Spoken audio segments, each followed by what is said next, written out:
Welcome to week 2. Week 2. All right, welcome to week 2. That pisses me off. Okay, hope you had a good week 1. Okay, we have to get a move on, unfortunately. Yes. I don't want to find out how your week 1's going to rattle on. Okay, so this week we're going to go into food a little bit more, and I am going to introduce the wonderful Charlotte Crackmore, Cracky Chief Commander, talk a little bit about carbohydrates and sugar. Yeah. So the first thing is that all carbs are not created equal. You can think of carbs as separated either into what they call simple carbohydrates or complex carbohydrates. And the simple ones are simple sugars that release really fast and digest into your bloodstream very, very quickly. Well, fruit's included in that, but that's one of the better ones to have because it's also high in vitamins and minerals. Yep. But things like white sugar, honey, all those kind of fizzy soda drinks, yeah, and any products that contain those. So, you know, your biscuits, cakes, donuts, all those kind of things, icing, anything that contains those. Simple sugars, bad. Yeah. Complex now.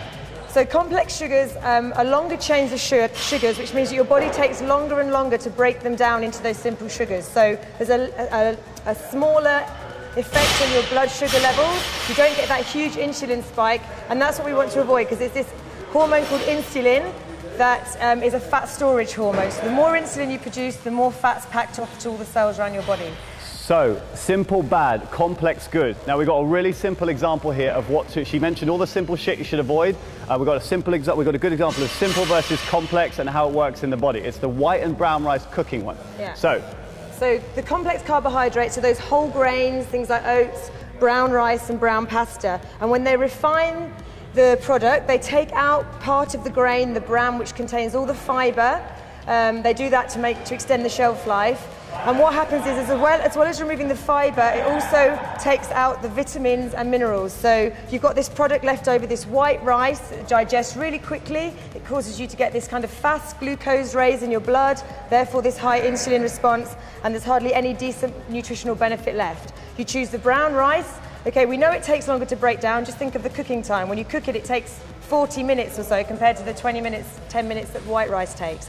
With the brown rice, you then get all the fiber, which is great for digestion, plus you get like an improved vitamin and mineral content. just think cooking time. Brown rice ages to break down, white rice very quick, cooked very quick in the body, white rice straight into the blood, insulin up, fat storage, and everything white. Pastas, potatoes, noodles, everything white, same thing. Brown, natural state, very, very high in all the goodness, much longer to go in, not so much insulin spike, you don't get so much fat storage. That's the difference. We're 1 minute over already. We're on 3 minutes. So we're going to go into press ups, okay? We're going to teach you the press up this week. This is the part of the exercise I want you to learn.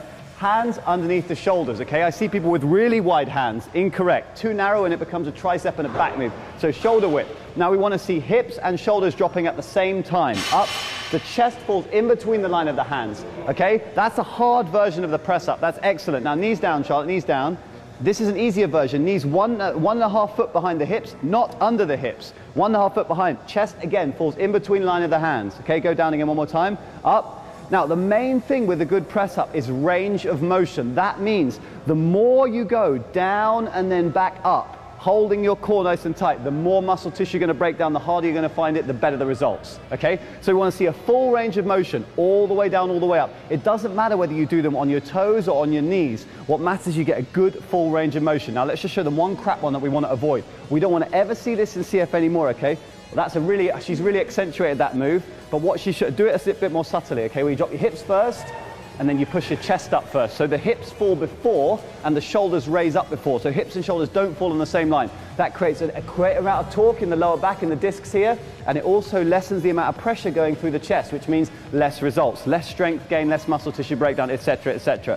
Okay, that's the press up. If you didn't catch all of that, watch the video again, because we mentioned most of the main bits. We're 23 seconds over. Very simple. This week's exercises. Take the stuff you learned from exercise week 1, 10 squats, add in 10 press-ups, okay, the stuff we just taught you in this week, and then you go 9 squats, 9 press-ups, 8, 8, 7, 7, 6, 6, 5, 5, all the way down to 1. A reverse ladder, okay, 10 on each move, down to 1. Good luck. We're out.